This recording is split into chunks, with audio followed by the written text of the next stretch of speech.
Adam Clark stood in the vast hangar, staring at the alien vessel.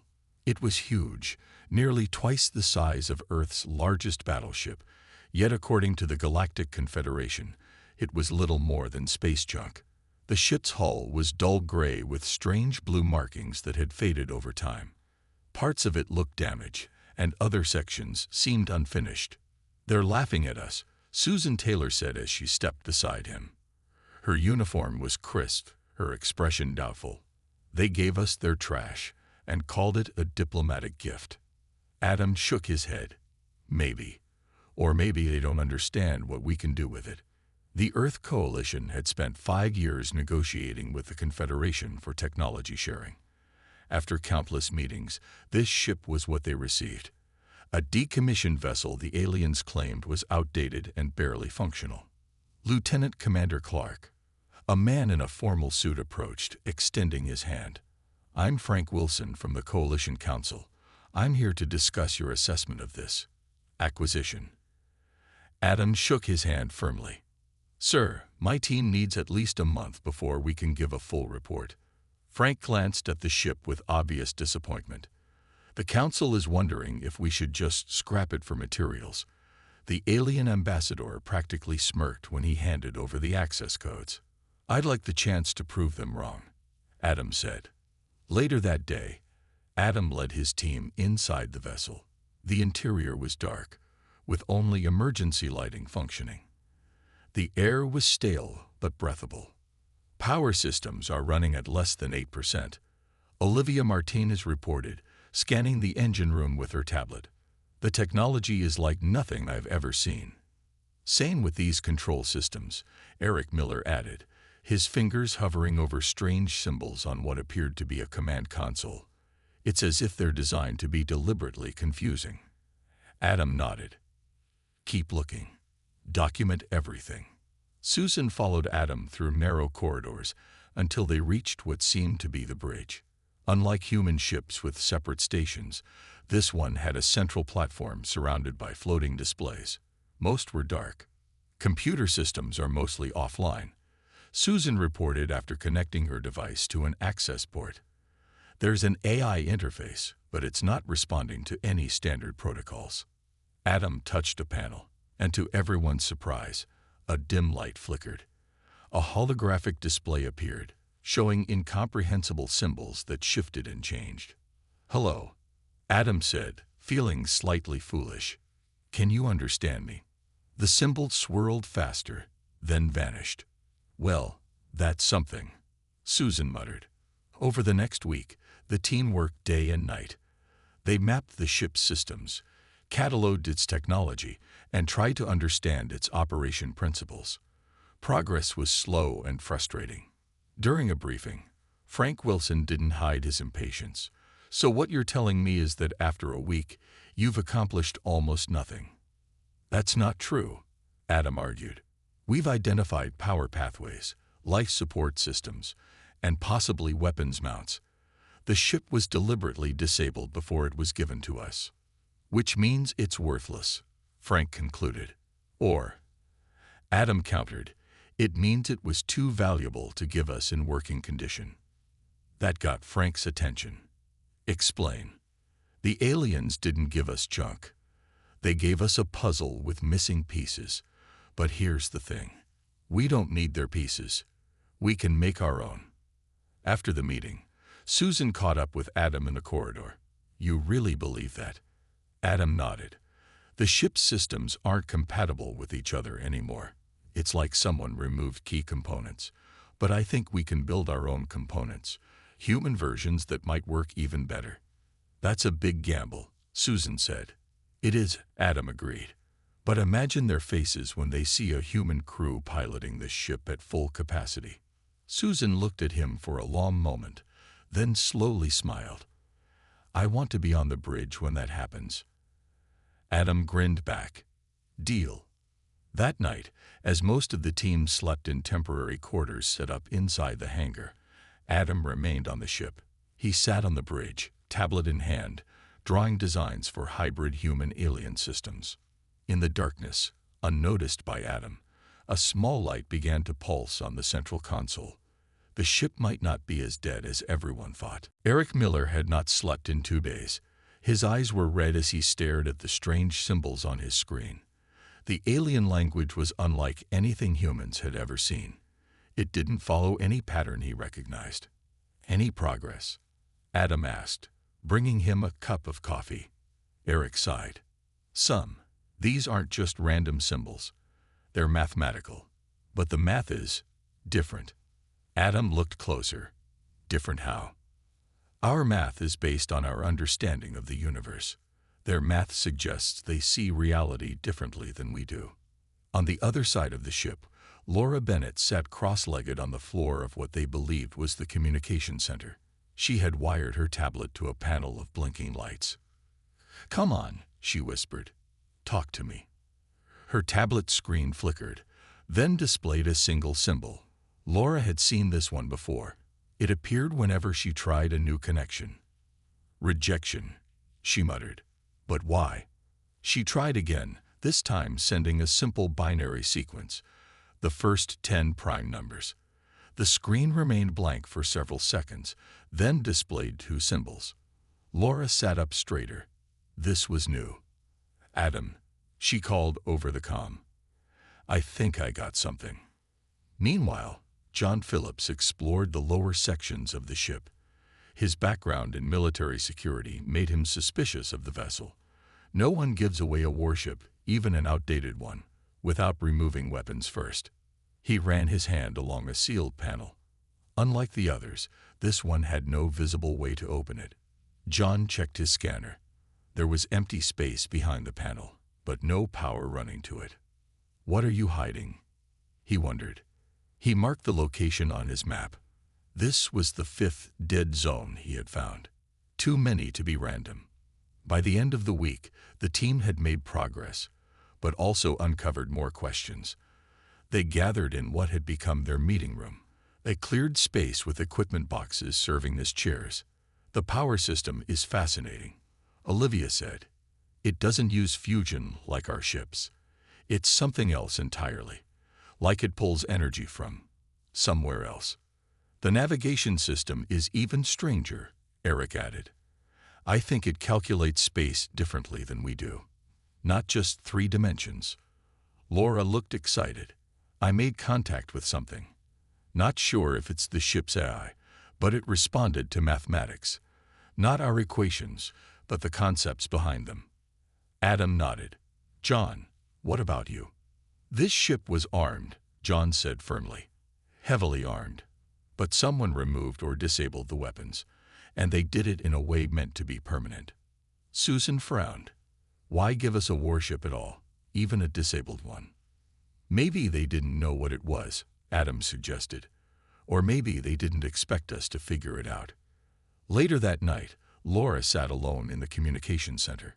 She had been sending mathematical concepts to the ship for hours. Each time, she got a response, but it was becoming clear that the ship was testing her. "You're learning about me while I learn about you," she murmured. Her tablet suddenly lit up with a flood of new symbols. Laura gasped. This was a breakthrough. At the same time, in the engine room, Olivia noticed something odd. Power levels had increased slightly, even though she hadn't done anything. John was in one of the dead zones when his scanner beeped. Energy was flowing to the sealed panel now. He stepped back cautiously. Adam, working on the bridge, didn't notice when the central console flickered briefly to life, displaying a complete ship schematic for just 3 seconds before going dark again. The next morning, Adam called an emergency meeting. "Something changed overnight," he said. "Power levels are up. Systems are becoming active that weren't before. The ship is waking up," Laura said. "And I think it's watching us." "Is that good or bad?" Susan asked. Adam looked around at his team. "That depends on what we do next. I think the ship isn't just testing us. It's deciding if we're worthy to use it." "So what do we do?" John asked. Adam smiled. "We show it what humans can do. We start making changes. Our way." The team nodded, determination in their eyes. The real work was about to begin. Olivia Martinez wiped sweat from her forehead as she connected the final wire to the makeshift power converter. For the past 3 days, she had been working on combining Earth's fusion technology with the alien energy distribution system. Ready for the test, she called to Adam, who stood nearby with a tablet monitoring the ship's systems. "Go ahead," he said. Olivia took a deep breath and pressed the activation switch. The converter hummed, then began to glow with a soft blue light. On Adam's tablet, the power readings jumped from 12% to 35%. "It's working," Olivia said, a wide smile spreading across her face. Adam nodded, equally pleased. "Good work. Let's see if the other systems respond to the increased power." Throughout the ship, the human crew was making similar breakthroughs. Eric had created a translation matrix that converted human mathematics into the alien equivalent, allowing them to input commands the ship could understand. In what they now confirmed was the weapons bay, Daniel Ross had managed to repurpose Earth military technology to interface with the alien weapon mounts. He had removed standard rail gun components from human fighters and was adapting them to fit the ship. "The aliens designed these mounts for energy weapons," Daniel explained to John. "But with some modifications, our kinetic weapons will work just as well. Maybe even better, since they won't expect it." John nodded, helping Daniel lift a heavy component into place. "How many can we install?" "With the parts we have. Maybe 6. Not enough for a real battle, but enough to defend ourselves." In another section, Laura continued her work with the ship's communication systems. The more she interacted with the alien technology, the more responsive it became. She was certain now that she was communicating with an artificial intelligence, though a damaged or limited one. "I think they tried to wipe its memory," she told Susan, "but they didn't completely succeed." Susan looked skeptical. "Are you sure it's safe to wake it up? What if it's programmed to self-destruct?" "I don't think that's the case," Laura replied. "It seems curious about us." The work continued day and night. The crew often slept in shifts on makeshift beds in the corridors. They ate quick meals while discussing new ideas and solutions to the many problems they faced. 2 weeks into the project, Frank Wilson arrived for an inspection. He frowned as he walked through the ship, noting the human modifications everywhere. "This isn't what the council approved," he said to Adam. "You were supposed to assess the alien technology, not replace it with our own." "We're not replacing it," Adam explained as they entered the bridge. "We're creating a hybrid.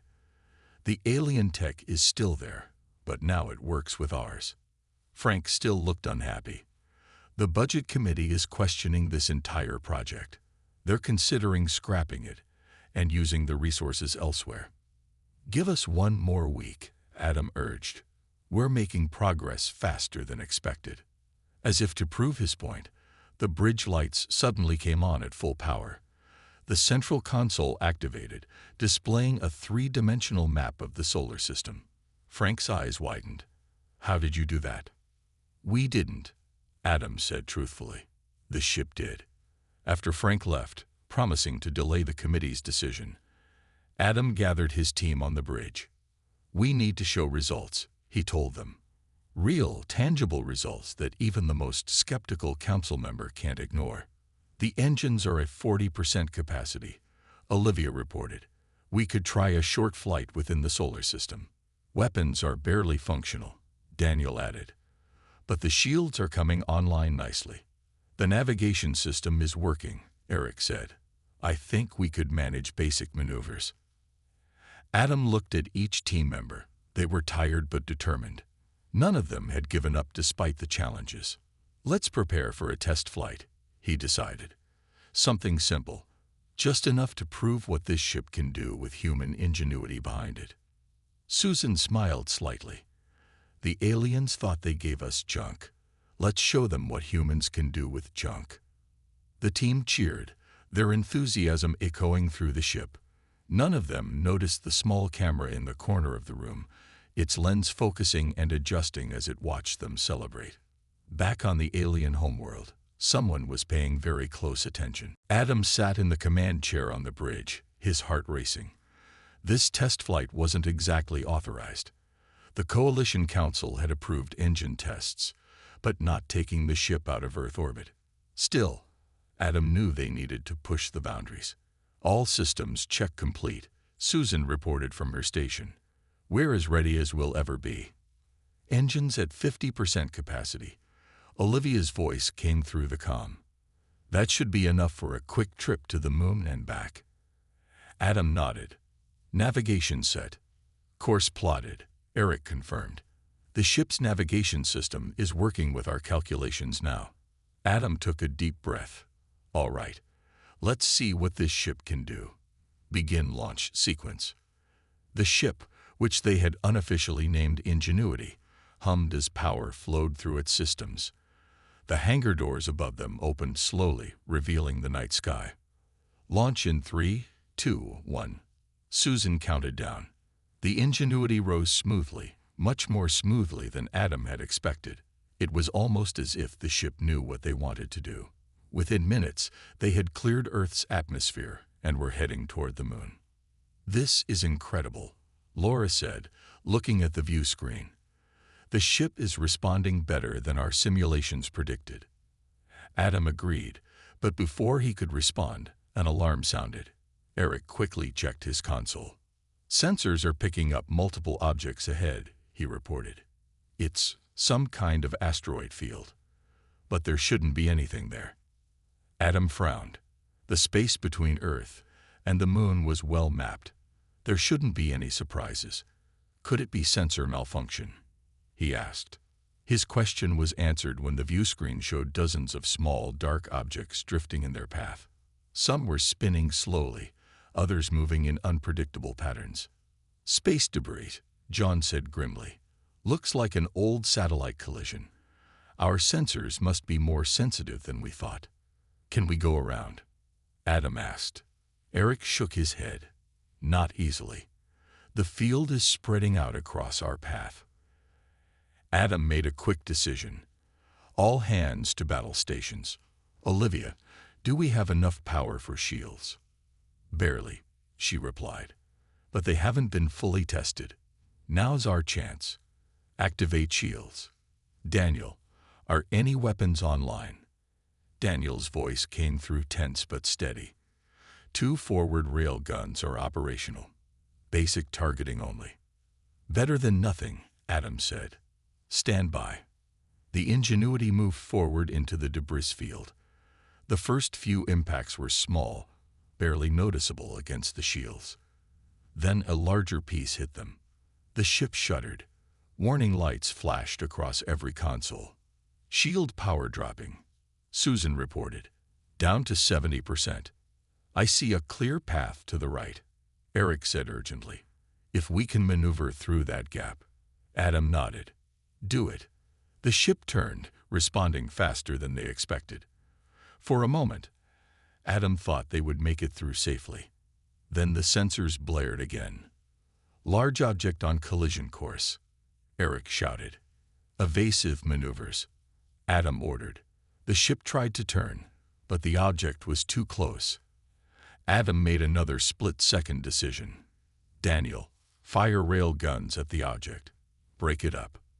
The makeshift weapons fired, sending kinetic projectiles toward the spinning mass of metal. The impacts broke the debris into smaller pieces, most of which glanced off the shields.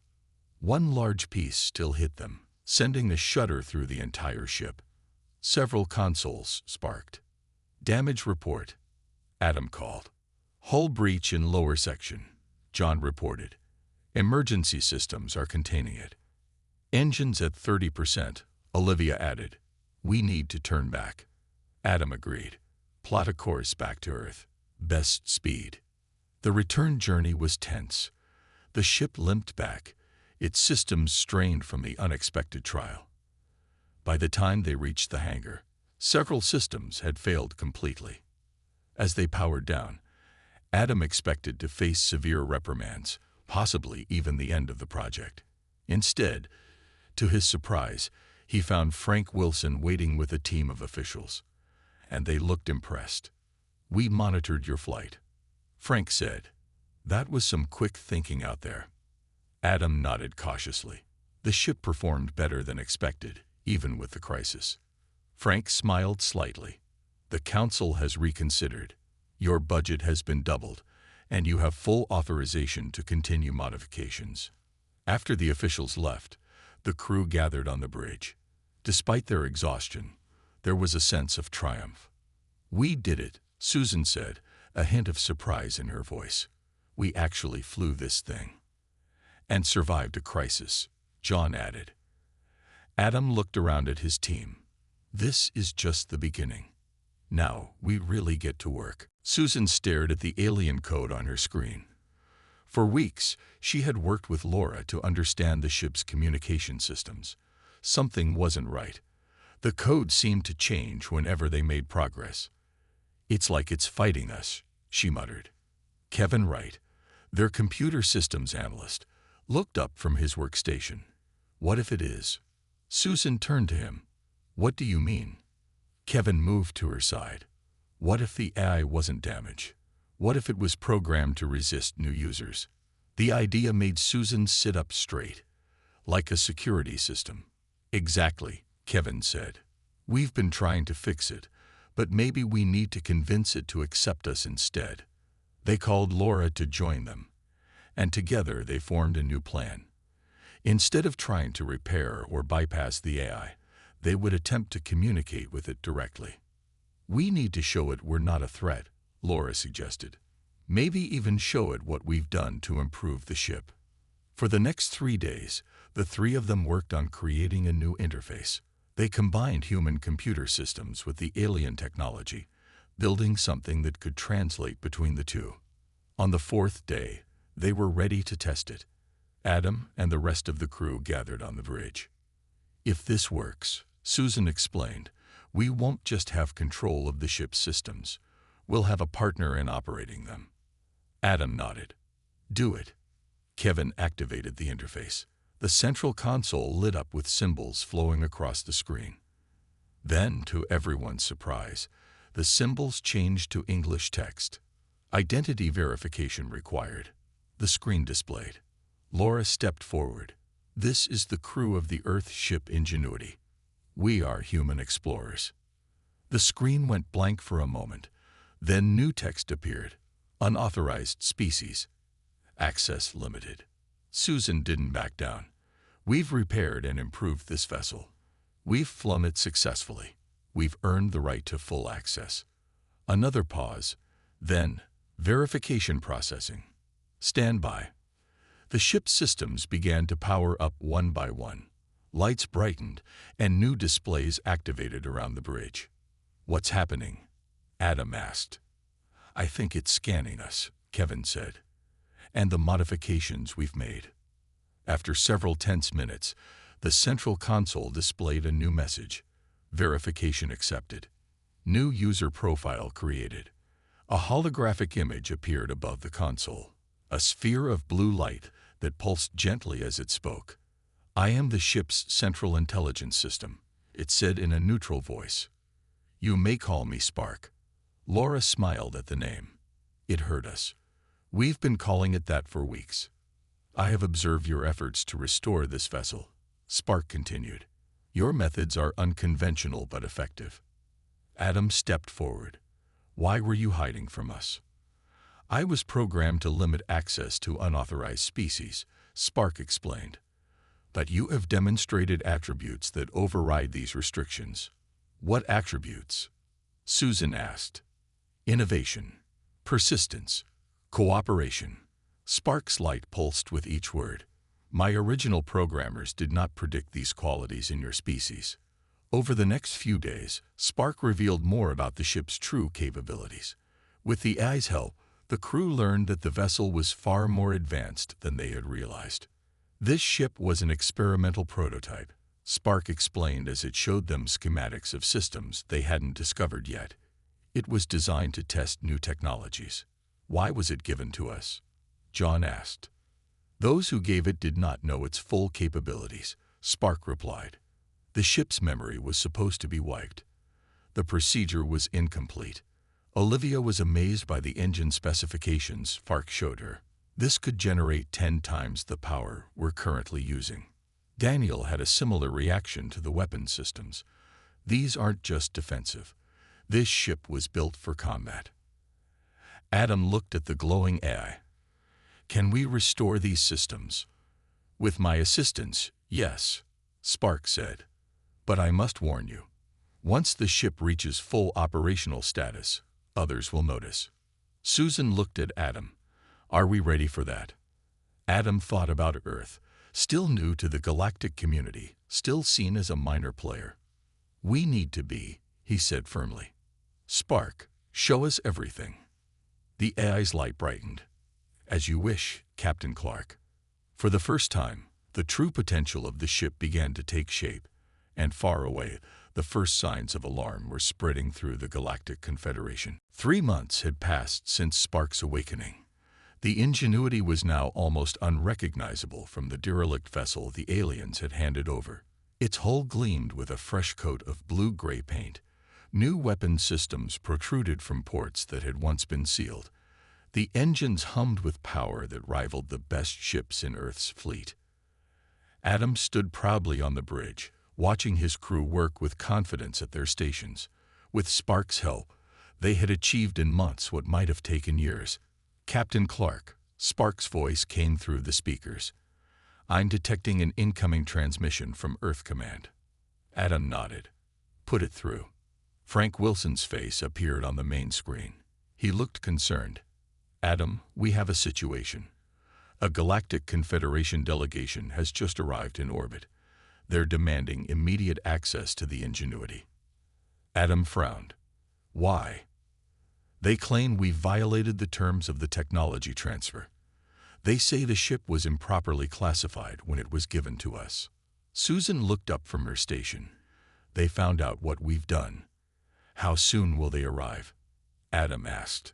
They're on their way now, Frank replied. Their shuttle will dock in 20 minutes. Be diplomatic, Adam. We can't afford a diplomatic incident. The screen went dark. Adam turned to his crew. Opinions. We have nothing to hide, Olivia said. We've only improved what they gave us. John disagreed. They won't see it that way. They'll claim we stole their advanced technology. Spark, Adam said. What do you think? The AI's blue light pulsed thoughtfully. The delegation will be surprised by what they find. But the evidence of your work is clear. The ship now contains both alien and human technology in equal measure. Adam made his decision. We'll meet them head-on. Susan, John, Olivia, and Laura, you're with me at the docking bay. Kevin, Eric, and Daniel, stay on the bridge with Spark. 20 minutes later, they stood waiting as the alien shuttle docked with their ship. The airlock opened to reveal 5 aliens. They had pale blue skin and large, dark eyes. Their limbs were thin, and they moved with careful precision. The leader stepped forward. I am High Inspector Zrel of the Galactic Confederation. We demand to see what you have done with this vessel. Adam kept his expression neutral. I'm Lieutenant Commander Adam Clark. Welcome aboard the Ingenuity. We're happy to give you a tour. The aliens followed Adam through the ship. With each new area they visited, their expressions grew more alarmed. They spoke rapidly in their own language, occasionally pointing at human modifications. When they reached the engine room, Olivia explained the hybrid power system they had created. The aliens fell silent, staring at the pulsing core. This is impossible, Zrel finally said. These systems were experimental. They were never meant to be operational. We made them operational, Olivia replied simply. On the bridge, Spark activated its holographic interface as soon as they entered. The aliens froze. The AI is active, one of them whispered. How is this possible? We communicated with it, Laura explained. We created a new interface. Zrel turned to Adam, anger clear on his face. This ship was classified as non-functional surplus, a diplomatic gift of limited value. This, he gestured around the bridge, is a violation of our agreement. Adam stood his ground. With all due respect, we were given a ship. We repaired it. We improved it. There was nothing in our agreement that said we couldn't. This vessel contains classified technology. Zrel's voice rose. It was an experimental prototype that was abandoned due to concerns about its potential. It was never supposed to be operational. Then why give it to us at all? Susan asked. Zrel hesitated before answering. The decision was made by the Technology Exchange Committee. They believed all advanced systems had been removed or permanently disabled. They were wrong, Adam said. Zrel straightened to his full height.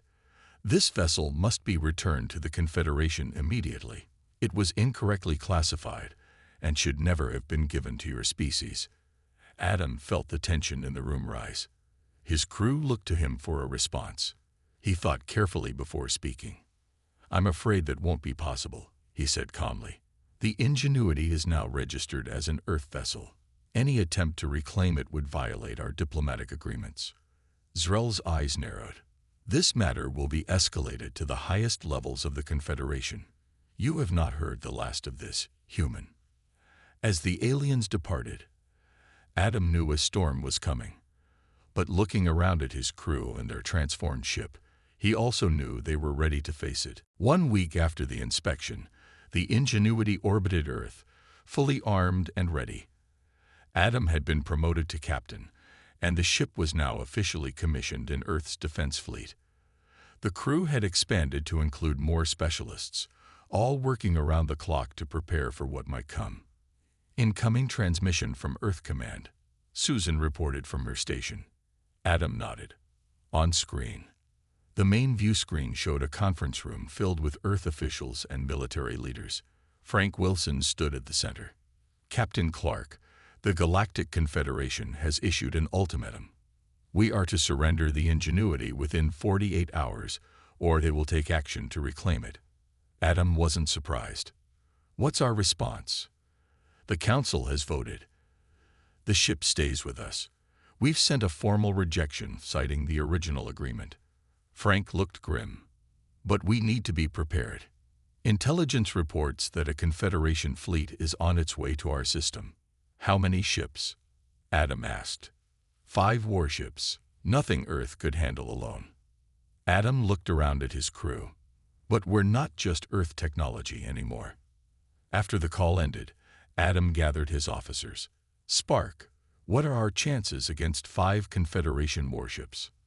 The AI's blue light pulsed thoughtfully. "Their ships follow standard designs. They have superior numbers, but the Ingenuity has capabilities they won't expect. The odds are uncertain." "We don't need to win," Adam said. "We just need to show them that taking this ship would cost too much." For the next day, they prepared. Olivia pushed the engines to full capacity. Daniel calibrated the weapon systems. Kevin and Spark worked together to enhance the ship's defenses. When the Confederation fleet arrived, it took position just beyond the moon. Their message was simple: surrender the ship or face consequences. Earth's response came from the Ingenuity itself. The ship broke orbit and moved to meet the alien fleet, alone but confident. "Open a channel to the Confederation flagship," Adam ordered. The alien commander appeared on screen. "This is your final warning. Power down your systems and prepare to be boarded." Adam remained calm. "This is Captain Adam Clark of the Earth vessel Ingenuity. We reject your demands. This ship was legally transferred to Earth. Any hostile action will be met with force." The alien commander smiled coldly. "Your single vessel cannot stand against our fleet. Don't throw away your lives for pride." "It's not pride," Adam replied. "It's principle, and you might be surprised by what this ship can do now." As the transmission ended, the alien fleet began to move. 3 ships formed a blocking position, while 2 others approached from different angles. "They're trying to box us in," Susan observed. "Spark, activate all defense systems," Adam ordered. "Olivia, prepare for rapid maneuvers. Daniel, target the lead ship's engines only." The Ingenuity moved with surprising speed, its hybrid engines giving it agility no Confederation ship could match. As the aliens fired their first warning shots, the human vessel's shields absorbed the energy with barely a flicker. "Return fire," Adam commanded. "Show them what we can do." The weapons Daniel had installed fired with precision. The lead Confederation ship's engines flickered and failed. It drifted, powerless but undestroyed. The other ships pressed their attack, but the Ingenuity danced through their fire. Its human-alien hybrid systems performed beyond even Spark's predictions. After 10 minutes of battle, 2 more alien ships had suffered targeted damage to non-critical systems. "They're pulling back," John reported from Tactical. "Regrouping." The alien commander appeared on screen again, his expression now more cautious. "You've modified the ship beyond recognition." "We've improved it," Adam corrected. "Humans are good at that. We take what others discard and make it better." There was a long pause before the alien responded. "What do you propose?" "A new agreement," Adam said. "We keep the Ingenuity. In exchange, we offer to share our innovation techniques, a partnership that benefits both sides." Hours later, after intense negotiations, a new treaty was formed. Earth would retain the Ingenuity, and humans would help the Confederation develop new hybrid technologies. The ship that was once considered junk would become the first of a new class of vessels. As the alien fleet departed, Adam stood on the bridge with his crew. "What we did here changes everything," he said quietly. "They won't underestimate humans again." Susan smiled. "From weak to terrifying in just 6 months." Adam nodded, looking out at the stars. "And this is just the beginning."